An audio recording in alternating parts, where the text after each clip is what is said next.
We are live. This is the officially unofficial geek channel. And I decided to go live today. And I have like the worst glare on my glasses. I can do this without them. So let's do this. So I don't know if anyone is actually going to come in and comment live in the live chat, but we've got that going on. I kind of just did this on a whim. So, yeah, so let's get comfy, let's get ready, and yeah, this is the weekly Spoilertastic weekly comic review with myself, and I'm going to tell you what I thought of the comics that I read this week. And yeah, everybody have a great free comic book day. I know I did. I've already done some reading on some stuff. Let me tell you, I really missed out on that West of Sundown. I am definitely going to be picking up that trade paperback eventually. Trying to. Okay, I think everyone can see me. There, it's daytime here. It is fixing to be around a very warm 80 degrees here in Indianapolis today. And we're bouncing our ways toward that summer time. I just crunched a piece of ice. I wonder if that like ended up on the audio, but oh well. Right now I am drinking I am drinking a very summertime drink. In my On Sundays We Choose Violence mug from Comics Will Break Your Heart Casually Comics Sunday show. If you ladies are watching, love you. Hope to see you back soon. But until then, I'm here and I'm going to talk about comics. Yeah, I just want to give a minute for people to show up. I am actually drinking. I started telling you guys what I was drinking, and I totally stopped because I wanted to shout out to people. But what I'm drinking is a there's ice in here, obviously. I already mentioned that, but it is a Tazo tea gingerbread spiced latte mix with some milk in it. So it's a latte, right? Mm. It's I know what y'all are thinking. Gingerbread latte, has it expired? No, it has not. What's really cool about these things is they come in this like container that it only starts to, march down that road pretty much after you open it. And or probably about a year after it was made. Um, but yeah, I saw it. It was like these containers are usually like $7, right? And I saw it on sale for $1.50. And I'm like, sold, American. I've been drinking it all weekend with some ice. I have not been drinking them warm. No, no, it's hot. It's hot around here. Um, but we are here to talk comics. I think I have given it plenty of time. We're going to go ahead and talk about comics. We are almost 4 minutes into the broadcast, so let's go on and get with it. This is the Spoilertastic weekly comic review. That means I'm going to talk about anything and everything that I think is vital to talking about with these comics, and that might include some spoilers, yo. So, if you do not want spoilers, if you have not read your comics yet for this past week and you are not down with the spoilers, please come back later after you're done reading your comics, and we will get into it. You can get into it on the replay, y'all, and there's no shame in that. But if you are live and you are here and you are ready to speak to me, please know the chat is open. And I'm gonna start talking about the comics this week. And I'm gonna since we're live here, I'm doing these in no particular order. I'm just gonna tell you what I thought of them. Okay. Last month, hi Bizarro Fett. That is my love and life, Joe. There he is. commenting. Hello, he's watching from upstairs. Um, so last month, I absolutely loved this comic, and it's because I wanted to get into more, um, more horror comics. I even mentioned this on the monthly comic review on Pop Culture Philosophers channel. It was one of the ones I mentioned because I loved it, and I love cats. Um, my whole thing is, and yes, sweetheart, your phone is working. It is showing. It's showing your comments. Hey, what? John's Comics with Kids is in the chat. Hello, sir. What is happening? Oh, we've got a visit from John from the California. Oh, man, it must be hot there too. Is it hot in California, John? Because it's hot here. It's hot in Indianapolis. It's supposed to be like in the 80s today. And I know you're like, duh, we've been dealing with this all the time in California. But for us in Indianapolis, it's not regular. But anyways, it is hot. It is hot in Indy. It is hot in Indy. Hot in Cleveland, yes. Hot in Indy, yes. So I mentioned this comic on the monthly comic review. Mid 60s. What? Send that over here. Shit. Damn. Okay. I would deal with mid 60s actually very nicely. My fat butt would love mid 60s. My fat butt would love mid 60s, 70s. I'm good with that. You get into like upper 80s, like mid to upper 80s, 90s. I'm like, oh, give me the air conditioning, give me everything icy, and just put it on me. But that's the thing. That's the thing. Back to this comic. I absolutely love the first issue of this comic. And I got to tell you, I can't read the rest of this. I am a proud kitty parent, and I knew even then when I was talking about it a couple weeks ago that it could possibly go to the point where I was not going to be down with that. And it totally went there in this issue. Okay,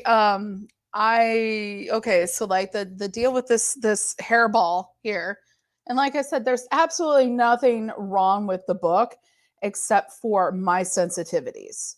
Like there's nothing wrong with the book. I have these sensitivities. That's my problem. If I didn't have these sensitivities, it would have been one of my favorite books this week. But I have sensitivities as a kitty parent. Especially since the kitty in the book is a little black cat and I've got a little black cat. Some of the imagery in this book for little black kitties, not cool. But like I said, it's my own sensitivities involving the book. There's absolutely nothing wrong with the book otherwise, but I think I'm going to have to bow out of this one. Literally, basically what's going on here is Hairball is about a cat named Beastie or Bestie. And the cat is possibly demonic or an alien, or there's something up with the cat because bad things start happening around this little girl. And the little girl is adopted by a couple, and the couple really are people that should not be parents. And they're really shitty. And Hairball arrives, or excuse me, Bestie arrives, the little kitty arrives on the same day as a stray, and she convinces them to let her keep it. Well, then after this happens, odd things start happening. People get injured. Like in this book in particular, the house catches on fire.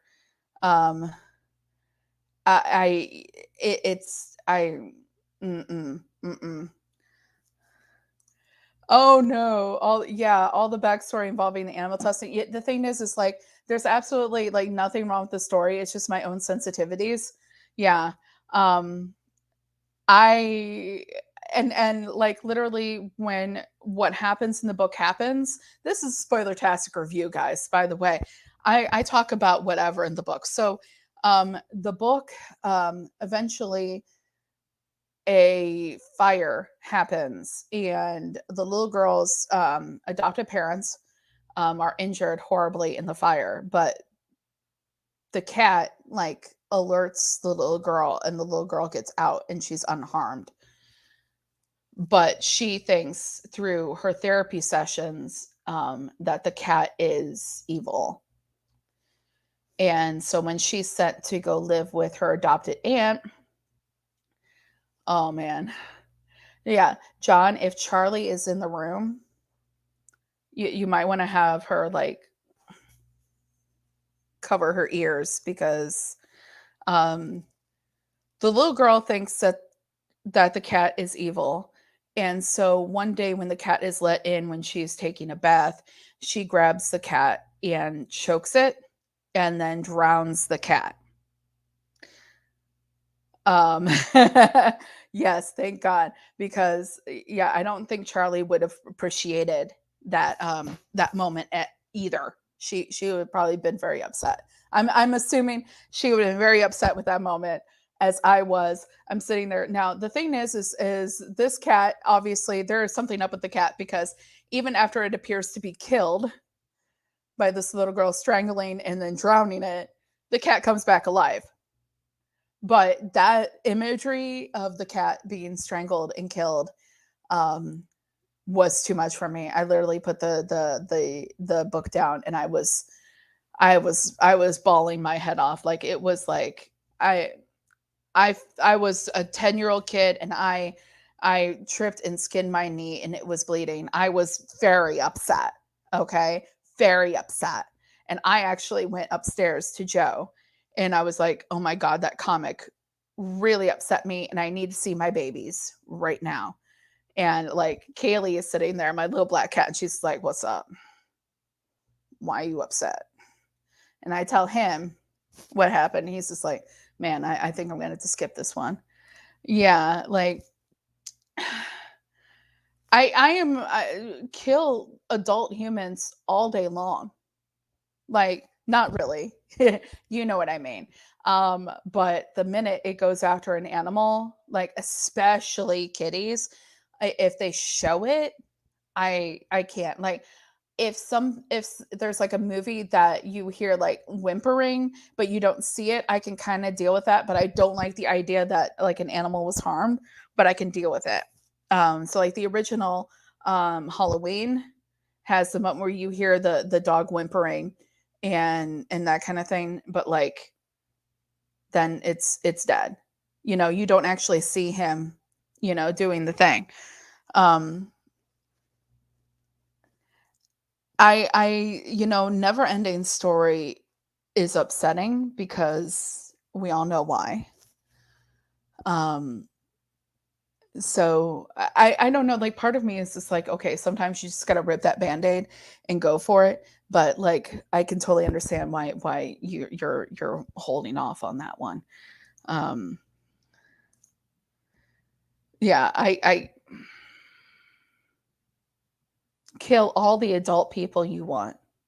Like I don't mind slashers. Like, and when it comes right down to it, I was thinking the other day, I was like, slasher horror films are probably, if I had to pick a genre of horror films that I like the most, it would be I enjoy the slasher movies the most. Especially like last weekend, I didn't do my spoiler-tastic review because I got pulled in watching Halloween movies with our housemates because they hadn't seen them before. So I was like, "Oh, Halloween day, yes." Um, yeah, absolutely, absolutely, no way. Yeah, I'm for me, it's all I can't do it. And like I said, the writing is wonderful. Matt Kent, the art is great. Tyler Jenkins, Hillary Jenkins, yeah, your art was so upsetting to me. Congratulations.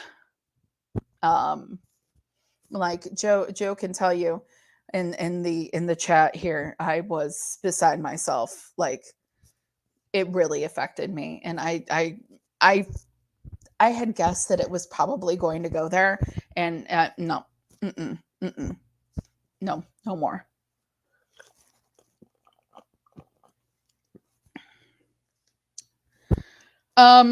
Okay, so let's move on to the next book that I read, and I gotta tell you, this was pretty gosh darn good. I'm enjoying it, and it's Adventures of Superman, John Kent, number 3, Taylor Henry Belair. This has been great. This has been a good little movement to the next chapter of John Kent. And so basically, what's been going on is John Kent has been tasked by other super beings and a version of Red Tornado to, in the previous issues, travel with them to get rid of to defeat Ultraman, because Ultraman has been killing different versions of Kal-El through different universes. Now, the thing is when they at first glance, when they first started talking about this series, I thought Ultraman was going to have more of a role in what was going on, and legit, he was gone in the last issue because Kal-El from the Injustice area, from the Injustice storyline, kills Ultraman. So now John is hanging out in the Injustice world, kind of figuring everything out. And he is looking at everything, and he realizes the reason why everything seems so peaceful and quiet is because people are scared. And he realizes by the end of this book, oh, that might have something to do with this universe's version of my father. And we all know, if you're familiar with the Injustice storyline, that yes, it is probably having to do with, it's definitely having to do with Papa Superman in that universe. So really enjoying it. Great storyline, having fun with it. It's a good little continuation of the current story of John Kent.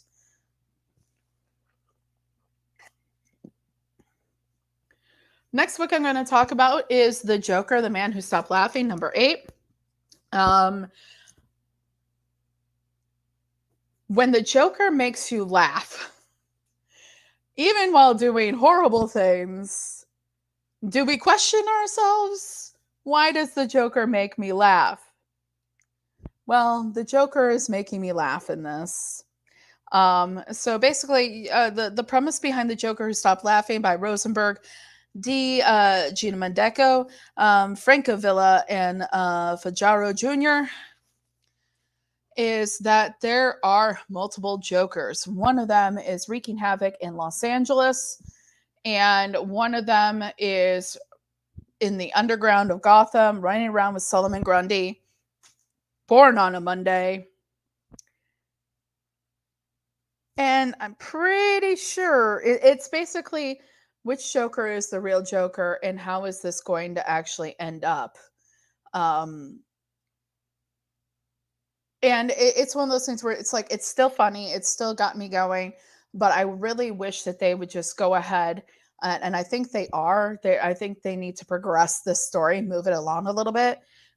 Still funny, still enjoying it, but can we move this along? Like, can we go ahead? Joker has been trying to get on a plane to go back to Gotham, and it looks like he is on his way. Yeah, I think Kelly Joker as well. We've talked about this. I think Kelly Joker is the real Joker, mostly because people that know the Joker really well in Gotham have said that the Gotham Joker, that they are pretty sure the Gotham Joker is not the real Joker. So, it's people like Harley Quinn. Harley Quinn specifically in a previous issue has said that's not the Joker. So if anyone is going to know, it would be her.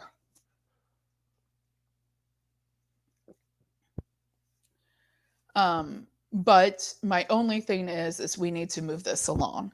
I am interested in the Joker Inc. title that is coming soon to complement um, the Batman Inc. title. Um, we've already kind of seen a little bit of that. Maybe this is supposed to be kind of like bouncing into that title a little bit. I don't know. We'll have to see. We'll have to see if maybe the idea of there being multiple Jokers is kind of where we're getting to, because that is the whole premise of Batman Inc. is that there's this group of heroes that all fight under the banner of Batman Incorporated, and I am going to talk about that one. Do not worry. um, yeah, don't worry. I am going to be talking about that one very soon. Um, well, the thing is like I'm going to try it out, and obviously if it sucks, and then I'll leave it alone. Because it is the Joker, and Joker is one of my favorite villains in DC. So I'm going to check it out. I don't know. I like the idea of if there is a Batman Inc. and Batman cannot exist without a Joker, and Joker cannot exist without a Batman, that there would be a Joker Inc. where there's different Jokers trying to foil Batman and any zip code. So we'll have to see. We'll have to see. I can definitely understand why people would be very over it. But I think we had a good, like, how many freaking issues from the Tinian series where we basically I my viewpoint with the Tiny Onion Joker series before this one is that we kind of got burnt on that one, and it could have done some really amazing things, and it just kind of fell flat. And now we have this series, which is actually kind of fun, especially those second stories that are kind of like 60s style campy and that kind of thing are always a lot of fun. Um, it's like, even if this is better, we've still we still got saltiness towards this other one. Yeah. You'll complain the whole time unless you like it. If you like it, then you won't complain. But yeah, you will probably read it, because why not if it's there? Next book I'm going to talk about is a book I was not even going to get, and Joe was like, "Why the hell are we not getting this?" But I read it after Hairball yesterday, and it helped. It helped. It helped improve my mood after Hairball, and that is Peacemaker Tries Hard, #1 Black Label book. Kyle Stark, Steve Pugh, and Jordi Belair. Yes. Last book was Belair as well. So, like, here we are. Peacemaker Tries Hard. What the love of a good pup will do for anyone. So Peacemaker, it's very similar to if you're not reading Peacemaker Tries Hard without thinking of John Cena's voice while reading it, go back and try that, because it's so good. It's so much fun. It's I think it's irreverent. It is definitely, since it's Black Label, it is an older people book. It's not going to be something you're going to obviously share with the kids. But Peacemaker is still, he's technically free from the whole, like, if you don't answer, I'm going to blow your head up thing from Suicide Squad. But he still does jobs for Amanda Waller, because Amanda Waller is giving him money and helping him live.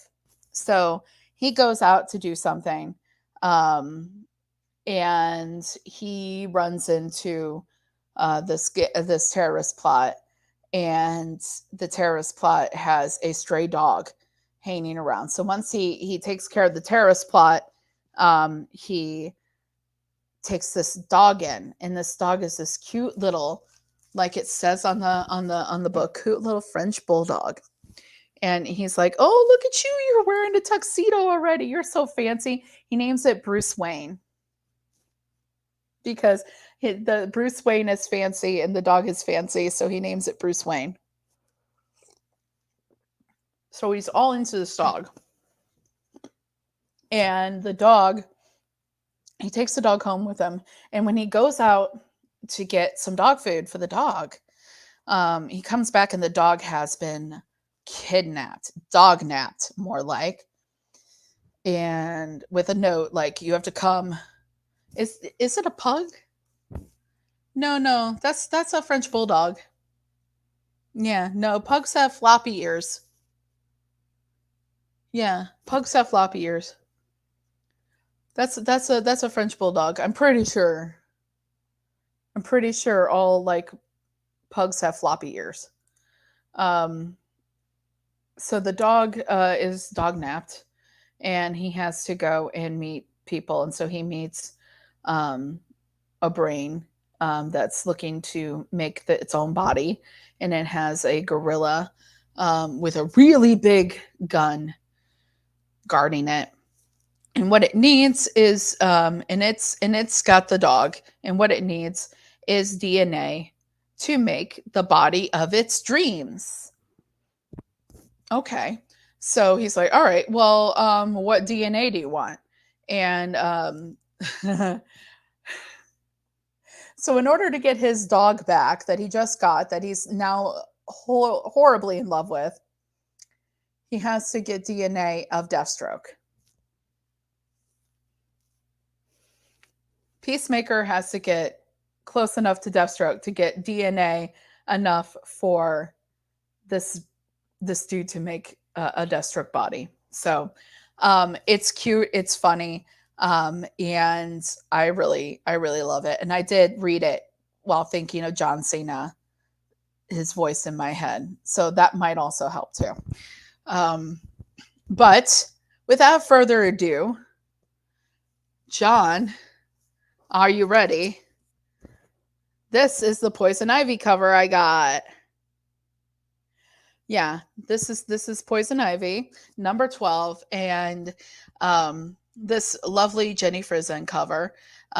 Wilson, Takara, and Priyanto on the insides. And I'm really glad I went ahead and picked this up. I'm really glad I went ahead and started reading this one. We have the culmination of the retreat, spa retreat.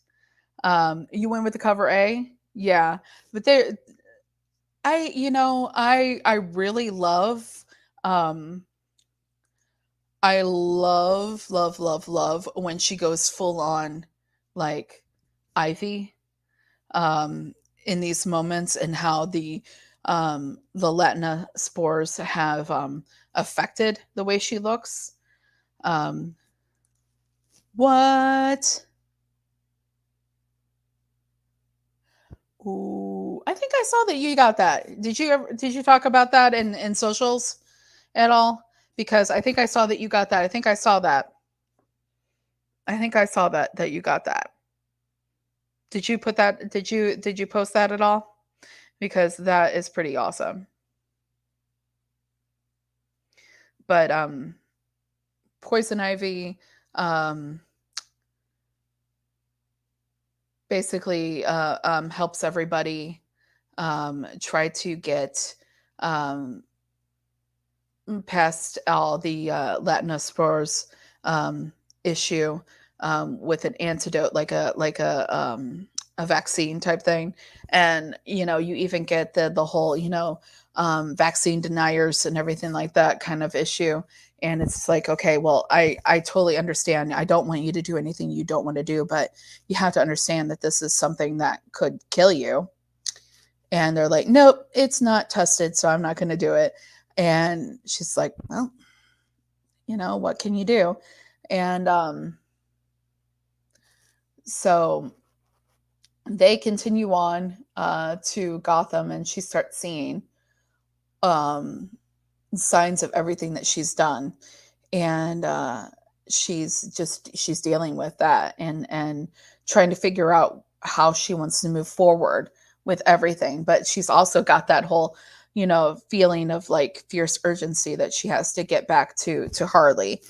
And that's just one really beautiful moment, like at the end, and you see Harley there, and she has the flowers from the graveyard. And she's standing there, and she's like, "Hey, I'm here." And the she's, Poison Ivy sitting there, and she's like, "Oh my god, do I tell her that I got involved in an orgy?" Maybe not right now. And I think Harley's going to be okay. I think Harley's going to be okay about that when she hears about it. They were on a break, and I think Harley's not going to hold it against her, but we'll have to see what happens with that. I love Poison Ivy and Harley together. Poison Ivy allows her to be, herself, but also doesn't discredit her. So I like any interaction of Harley and Poison Ivy together, especially when we have the problems with the current Harley Quinn book. Though I will say the second issue of the Harley Quinn run did improve from the first Teeny Howard Harley Quinn. Um, it's improved. It's improved, but I'm less than thrilled with the Harley Quinn book right now. So if I get some good Harley Quinn stuff with Poison Ivy, yeah, I'll be happy with that. I love the journey of um, Poison Ivy trying to decide who she is, and if she's, a good guy or a bad guy, or, who is she really, and all that. I like this kind of journey because it's very similar to, the journey that Harley went on, trying to decide who she was. And I like that. I like that Yoon shadow psychology type thing, that nothing is never completely dark, nothing is never completely light. There is gray area, and there's a little bit of dark in the light, there's a little bit of light in the dark. I like that shadow psychology thing in my heroes. I like that shadow psychology in my anti-heroes especially. So, bravo, Poison Ivy. Next book I'm going to talk about is, I have this absolutely wonderful cover from Jacques for Batman and the Joker Deadly Duo. It's the finale, and I am not disappointed. I am thankfully not disappointed with this. I believe that it needed, if there was anything past this, it would have been like, okay, I think I'm done with the story, but it ended, and I'm good with it now. I liked the ending very much. When we last were reading Deadly Duo, we had a situation where uh, the Joker had double crossed Batman, and you start finding out why. And you get through their battle, you get through their fight, and then you start. Every time I thought it was, one of the things about this comic was, every time I thought it was going to end, it didn't. And that's fine, because if it had ended any of the times that I thought it was going to end, I would have thought that it was missing something. Um, One of the things that the Joker had seemingly double crossed Batman for, was knowledge in a safety deposit box of who Batman truly is. So, this information in the safety deposit box was to tell the Joker, if he had gone along with Sims, Mary Sims's issue and situation, if he had gone along with it, and by the end he was going to be given um, a key to find out the true identity of Batman. And what she didn't realize is that the Joker doesn't want to know the true identity of Batman. The Joker doesn't want anybody to know the true identity of Batman. Okay? So he gets the key. He sends other people to get into this place, this safety deposit box, break in, unlock it, find out who the Batman is, to make sure that it actually contained what he expected it to contain. Did not want to know the answer. And then he blows up those people that know. So like there's nobody still that knows who Batman is, because he's like, this is our thing. This is our thing. I don't want to know. I don't want to know who you are. This is we exist in this way. We're going to continue to exist in this way. I don't want to know who you are. And I'm making sure of that. We had the possibility of another series involving the antagonist. A little bit open-ended ending. I liked that. I kind of like the character that the antagonist is, the Mary Sims undead zombie character. Yes, I kind of like her. Okay, and I would not mind seeing this built upon, if done well. But that's just me. We'll see what happens with that. Yeah, we'll see what happens with that. And last but not least, we're going to talk about this week. Just to let you guys know, yes, I am aware Scarlet Witch was supposed to come out this week, and Where Monsters Lie was out this week. However, my shop, for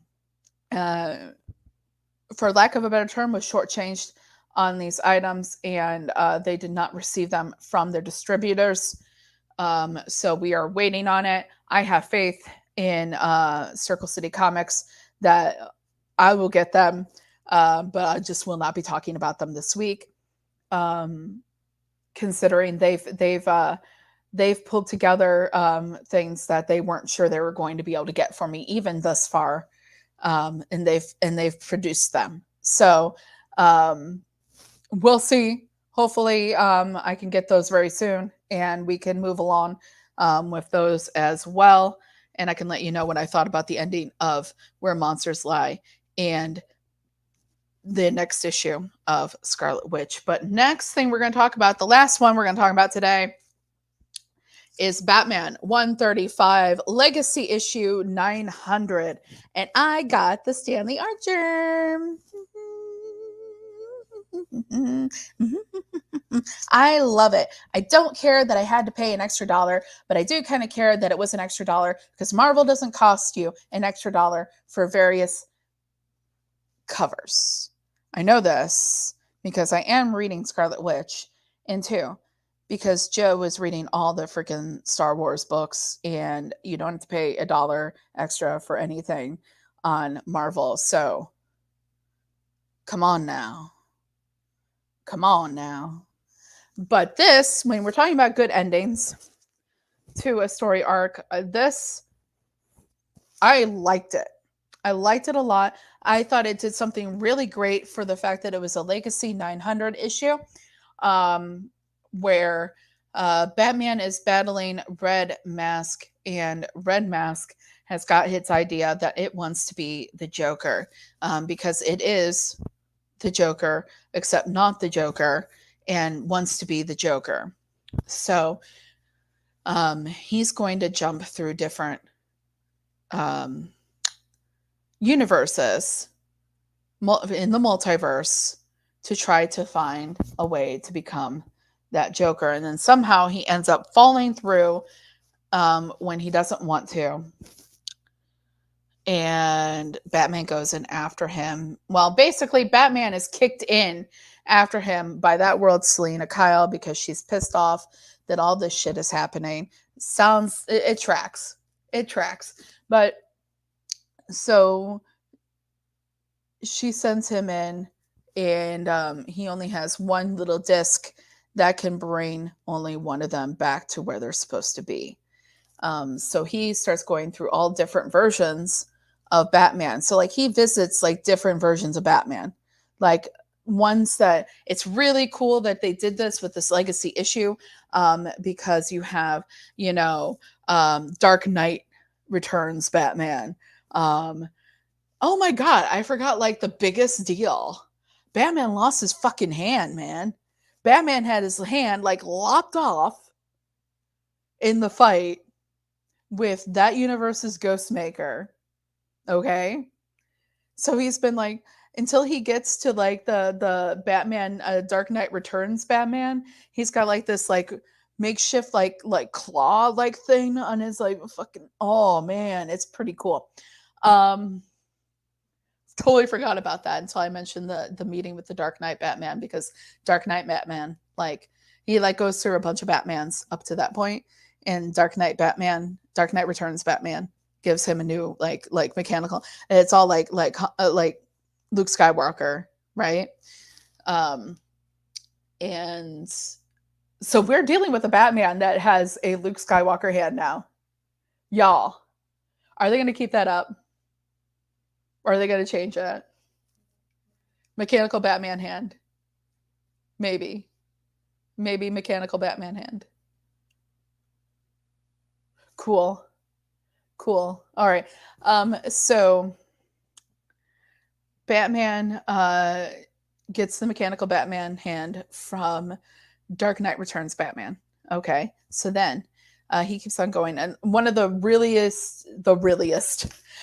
coolest I'm a writer. One of the coolest moments was when he meets up with 1960s, like 66 Batman, like Adam West Batman. And Adam West Batman is like, you know what, sir, you're not complete. You need a utility belt. So he has the 1966 Batman 66 utility belt, and he has these Joker sharks coming after him. And he's like, wow, shark repellent. Finally, a Batman more ready for anything. More prepared than I am. And he uses the shark repellent. I loved that. I love that he goes through all these different Batmans, and then he finally defeats Red Mask. And he only has one disc to send Red Mask back. And he's like, well, it looks like I'm stuck. And one of the things that has been going on in the second story in this this arc is that Tim Drake has been looking for a way to bring Batman back, because he is not held out. Like he has hope that he's going to be able to find Batman and bring him back. And so he's been, working with Mr. Terrific and all that to figure out a way to go bring Batman back. And one of the things in a recent secondary story, Tim has been doing like this, universe jumping, and he like redesigned the outfit to do that, so that it had a big red R on it.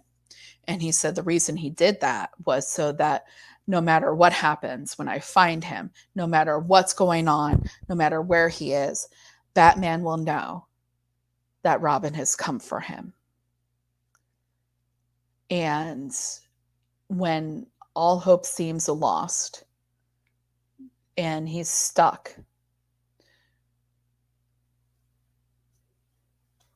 there's Robin with his big R on his chest.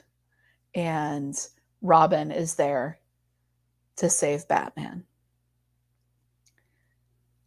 And I loved that was the end of the issue. That was the end of that arc. I love how they tied that together. I have been saying with this arc that the Tim Drake story that's been placed secondary in the Batman has been superior to what Batman is doing, just because it was that whole like he's like a dad to Tim, and Tim was not going to give up on Batman no matter what. And he was going to come hell or high water, turn every stone over looking for Batman. And he wanted to make sure that no matter what was happening, no matter how he was feeling, no matter what state he was in, that as soon as he saw Tim, that he was going to know Robin has come for him.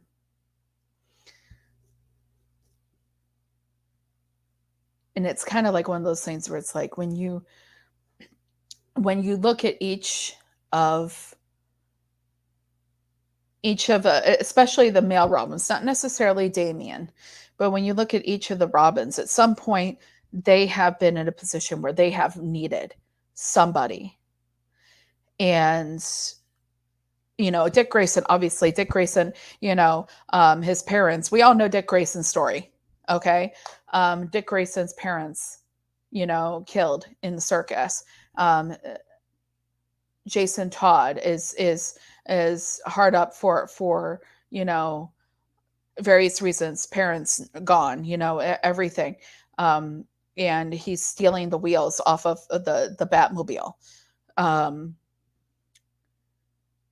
And then in the first version of Jason Todd, it's very similar to Dick Grayson, but and then Tim eventually has the circumstance where Tim figures out who everyone is. And Tim, comes to Batman when he needs someone. And then Batman gets to repay that in him when Tim's parents are gone. And now Tim has to, okay, now I got you again, buddy. That I love that. I love that, not only do you have me, but I've got you. And I like that for superhero teams. I like that and in life, somebody has got you and you've got them too. And yeah. And you know what, it got me a little bit too. Go out there. If you've got that person, be that person for them. Let them be that for you. And who's your ride or die? Batman and Robin, ride or die. Who's your ride or die? Be that for them. Let them be that for you. And that's how we're going to end today's show, today's live stream. First live stream I've done in freaking forever. But that's how we're going to end it. And yes, I did get the facsimile. It is here. I got the facsimile. Just thought I'd show that for a second there. I had a great time doing this today. Thank you very much for joining me. Those that joined me, John, Bizarro Fett, anybody that might have been watching, just not talking in the chat, thank you. Anybody who watches on the replay, thank you. Please, if you have not, please like, subscribe, share this with your friends. Be like, hey, she reviews stuff and she ain't half bad. But yeah, until next time, keep your eyes and ears open. If you see something, say something. And remember, the complacent never make a difference. Thank you. This has been the officially unofficial Geek Channel Spoilertastic Weekly Comic Review. And I'll be seeing ya. Bye-bye.